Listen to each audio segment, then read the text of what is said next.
My take sa Senate walkout. Is it legal argument or political theater? Good day mga kababayan! I watch the exchanges, I read the statements, at gusto kong mabigay ng reflection. Not as a lawyer, not as a politician, but as a citizen who believes institutions should be questioned using standards. At habang pinapanood ko ang nangyari, may napansin akong pattern. Hindi ko sinasabing ito ang intensyon, okay? Pero ito ang lumalabas na perception. May proposal, may objection, may concern, may warning, may tension. Then eventually, walk out. At doon ako napaisip, sandali, kung ang argumento ay sobrang lakas, bakit hindi tapusin sa loob ng proseso? Kasi para sa akin, ang pinakamalakas na oposisyon ay hindi yung unang umaalis. Ang pinakamalakas na oposisyon ay yung huling nakatayo habang nasa record pa ang argumento. Now, let's talk about substance, okay? Senator Marcoleta raised a proposal involving Senate rules. Then, Senator Ping Lacson emphasized caution on parliamentary process. Tapos, si Senator Raffy Tulfo publicly raised concerns about timing and whether there was enough deliberation. And Senator Kiko Pangilinan questioned whether debate was prematurely closed. And Senator Risa Hontiveros challenged the framing and broader implications. So those are valid concerns, okay? Pero ang tanong mga kababayan, do concerns automatically become constitutional violations? Hindi. Because legal analysis does not end at concern. Doon pa lang nagsisimula. Okay? Now, Article 6, Section 16 of 3 of the Constitution, mga kababayan, it says there, each house may determine the rules of its proceedings. So, napaka-importante niyan. Meaning, mga kababayan, the Senate has a constitutional authority to regulate internal procedure. So, hindi unlimited. Pero hindi rin automatic na kapag hindi tayo sang-ayon, invalid agad. Okay? Then Article 6, Section 16 of 2, it says there, a majority of each house shall constitute a quorum to do business. Tama. Quorum matters, okay? Pero quorum provisions answer, may authority bang mag-transact? Hindi nito automatic na sinasagot ang tanong na, pwede ba ang ganitong amendment? Pwede ba ang ganitong attendance mechanism? Pwede ba ang ganitong internal process? Those become separate parliamentary questions, mga kababayan.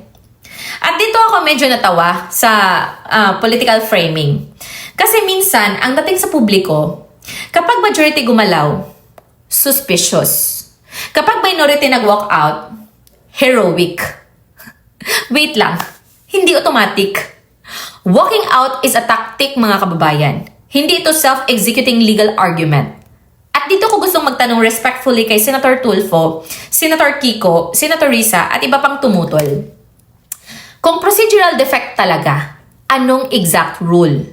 Okay? Kung improper referral, anong legal effect? Kung insufficient debate, ilang oras ba ang constitutional minimum? Kasi law does not recognize parang kulang. Law asks what provision, what authority, what violation, what remedy. No? At medyo natawa rin ako bilang ordinaryong mamamayan. Kasi minsan, parang ganito, group project. Habang planning, ang daming comments. Pag voting na, sinasabi, wait, hindi pa tapos. Pag natuloy, hindi fair. Pag umalis, sinasabi, lesson learned.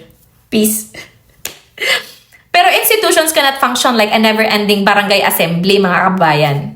May point talaga na discussion ends, decision begins. No? Another thing, may nakita akong argument online. Ginagawang katatawanan ang remote voting. Well, remote voting, mga kababayan, is not automatically unconstitutional simply because people compare it to work from home. Mga kababayan, remote voting is not the same as work from home. No? May nagsasabi, Senado ba ito? O work from home? That's funny. No? Pero legal questions deserve legal answers, mga kababayan. Ang tamang tanong ay, may authority ba ang Senado para magdesisyon sa sarili nitong procedure? No? So balikan natin ang earlier constitutional point ko. Each house may determine the rules of its proceedings. Meaning mga kababayan, the Constitution itself recognizes that the Senate has space to regulate how it conducts internal proceedings. So hindi ibig sabihin unlimited. Hindi ibig sabihin automatic valid. Pero hindi rin ibig sabihin na bawal agad dahil lang bago o hindi tradisyonal. Okay? At dito ako medyo natawa din. Kasi parang ang standard minsan ay kapag technology sa private sector, ang tawag nito, modernization. Tapos, kapag technology sa legislature, tawag nila katamaran. Wait lang. During recent years, maraming institutions sa buong mundo na nag-adjust ng participation methods, okay? The legal issue is not whether people sit in a chair. The legal issue is whether constitutional requirements and Senate rules are satisfied. Okay?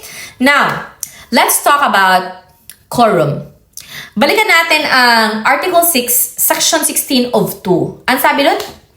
A majority of each house shall constitute a quorum to do business. So that means quorum still matters. At ito ang importante mga kababayan. Even people who support remote participation still need to answer. Counted ba iyon sa quorum? Authorized ba iyon ng Senate rules? Compatible ba iyon sa existing practice? No? Those are legitimate legal questions mga kababayan. Pero ang hindi legal argument ay eto. Parang work from home kaya mali. Respectfully, that is a meme, okay? Not constitutional analysis. At para sa akin, medyo nakakatawa rin na kapag may Zoom meeting sa boardroom, ang tawag nila, innovation. Kapag may remote mechanism sa legislature, ang tawag nila, apocalypse. Ano ba yan? Relax. Hindi lahat ng bagong procedure ay constitutional violation. At hindi rin lahat ng bagong procedure ay automatically valid. Okay? Debate it, test it, challenge it. Okay? Pero argumentuhan natin sa Constitution, hindi sa meme template. Okay? Now, let's talk about biblical lens. Okay? Romans 13 reminds us, authority carries responsibility and order. So, hindi ibig sabihin laging tama. Pero criticism must also carry discipline. At 1 Corinthians chapter 14 verse 40, it says there, let all things be done decently and in order. So napakalalim nito mga kababayan. Order is not oppression. Procedure is not persecution. Disagreement is not injustice. Okay? At Proverbs teaches, the first side sounds convincing until examined. So meaning mga kababayan, huwag tayong mag-impress agad sa dramatic moment. Okay? Examine, question, compare, and demand evidence. Because the strongest argument mga kababayan is not the one that exits the room. It is the one that survives inside the room. Okay? So that is my reflection.